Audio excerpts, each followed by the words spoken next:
So I was just journaling. One of the things that I've been doing right now is to fully allow myself to think of what my dream really is. Because as I started to set this up for me to dream, I realized that I set up some parameters. I was like, this is like the minimum to be able to say that I've made it. I just find it ridiculous because the whole point is to dream big. Yes, okay, it's important to have some parameters for me to be like, if I get to June next year, be like, okay, this would mean I've made it, or like at least I'm on the path to it. But why limit myself to that, to the minimum, you know? Like, why not go full big? And so I've allowed myself to start to write those things down, and I've started to realize that my goal is not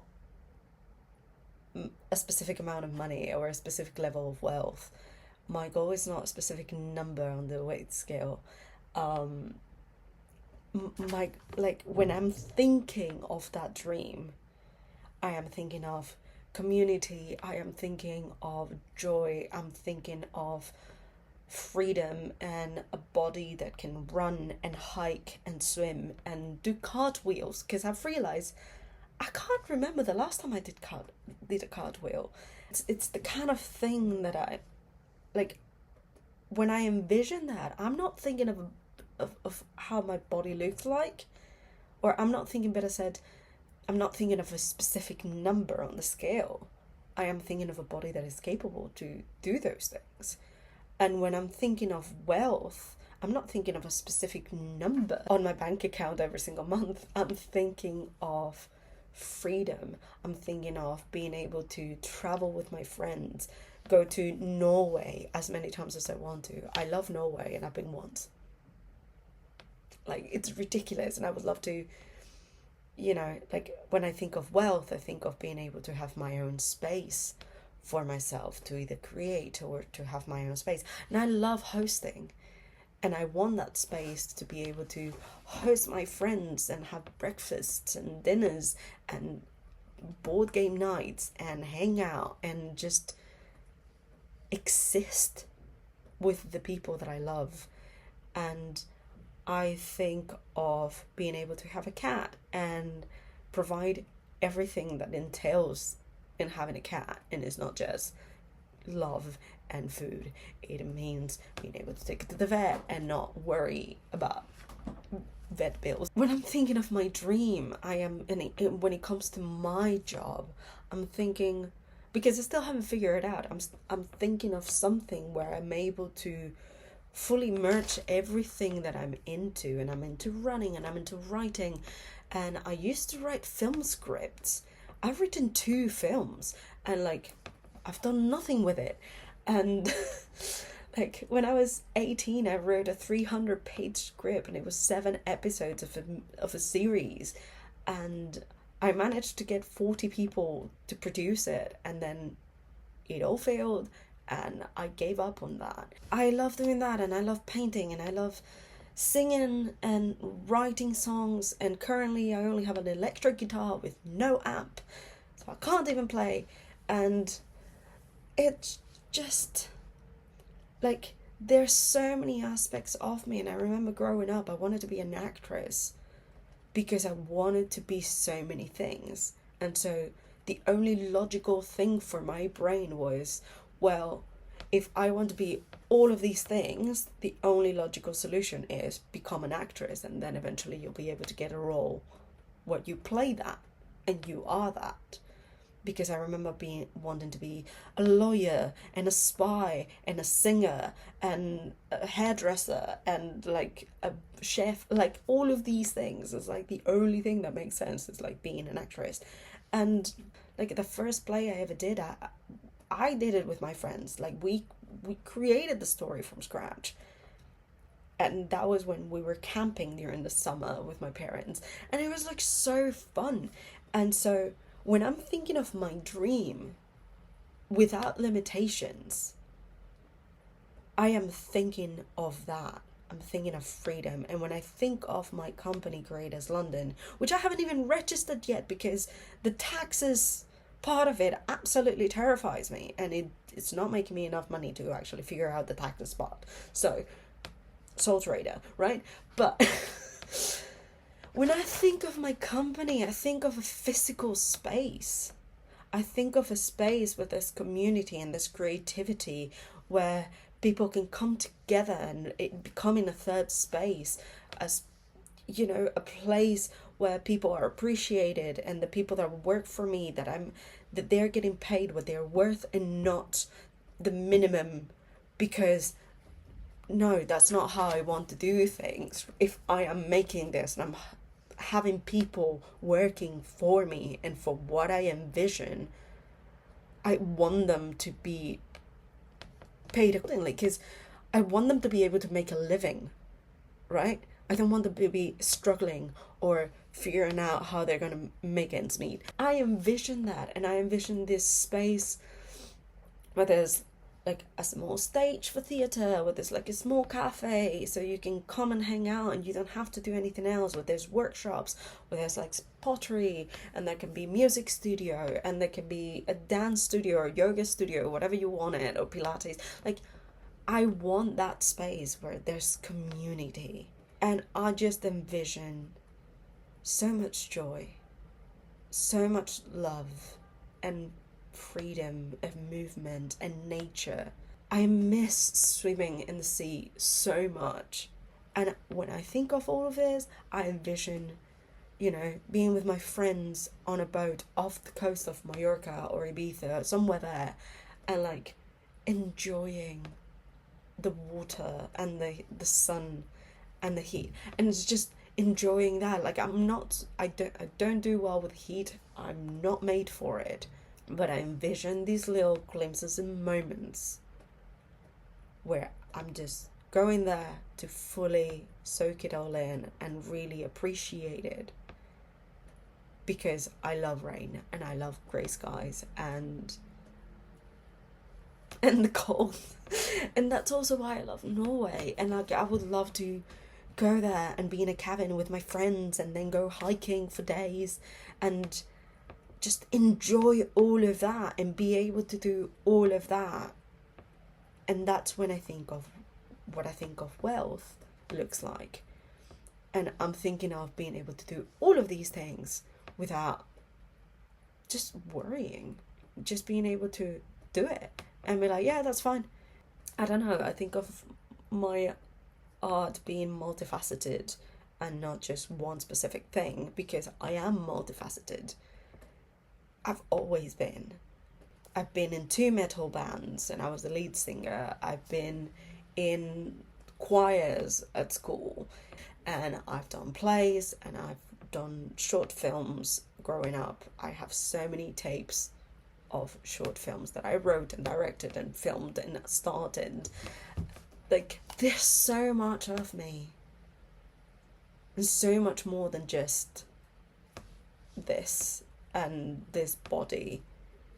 And so when I'm thinking of my dream, I'm thinking of that.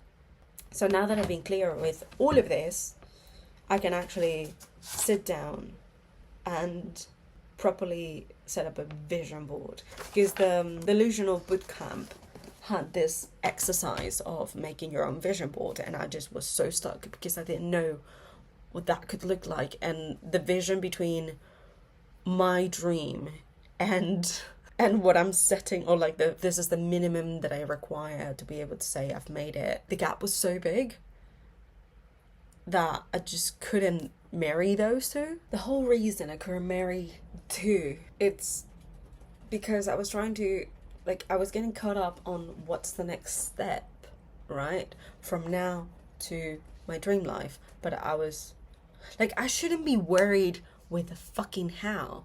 That is not my prerogative. That is not where my energy and attention should be going to. My attention should be going to, this is the end goal, a physical space for Creators London. And I have a very clear vision for that. I envision this space, and there's like a lot of light and plants and like small cafe, be a space where people can pay for those classes maybe a little bit more the norm, just so that we can have that program for the people that do want to access these spaces, but they cannot afford them because they're outside of that wealth gap, right? And there's so many people that are in that. And I want to breach that gap because everyone is deserving to have those opportunities. And so if I'm creating a community space, then everyone should be welcome regardless of your socioeconomic background. That's the vision. Why am I getting caught up in the details of how I get there, the details of how much I'm making in the process? If that is the end goal, if the end goal is to be able to afford a space for myself, why am I getting caught up in the minimum that I need? Because with the minimum that I need for what I said, I can't even afford the space that I would love, my dream flat, with the minimum that I said, which was 3,300.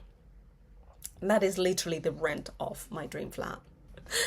I genuinely, I cannot get caught up on the small details of how I get there, because that is not my place to get caught up in. My place is to define the vision of who I want to be and just use that as my compass and continue to just be on that. Like, I've done so many I've read so many Joe Dispenza books. I've done so many Joe Dispenza meditations. When I was 14, my mom took me to a Tony Robbins 1 whole week experience here in London. And so much work when it comes to personal development, when it comes to being the creator of your own reality. And like, I have proved time and again that why don't I believe that?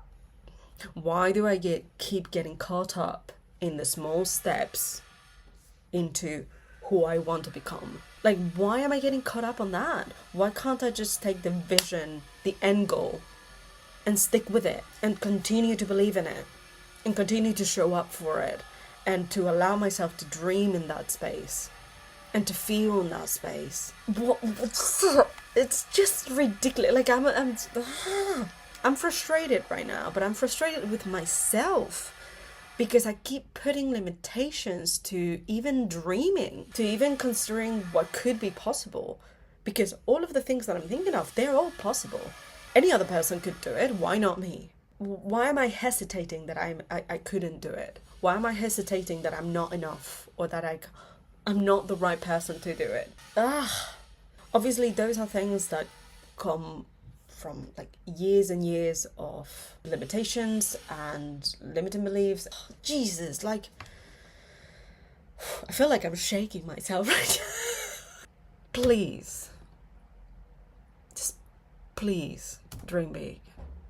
That's the only way I can make this happen. If I set the end goal to something realistic, to something tangible,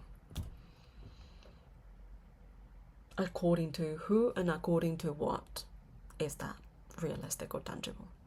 I think I'm shifting gears, and the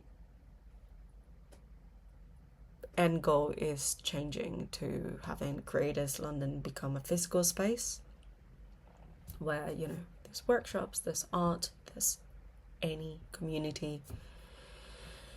And for my art and what I can provide and bring to this world is, I'll figure it out along the way, because I remember tapping into that and at one point being like, I want to inspire people to become better versions of themselves, to heal, to be more loving.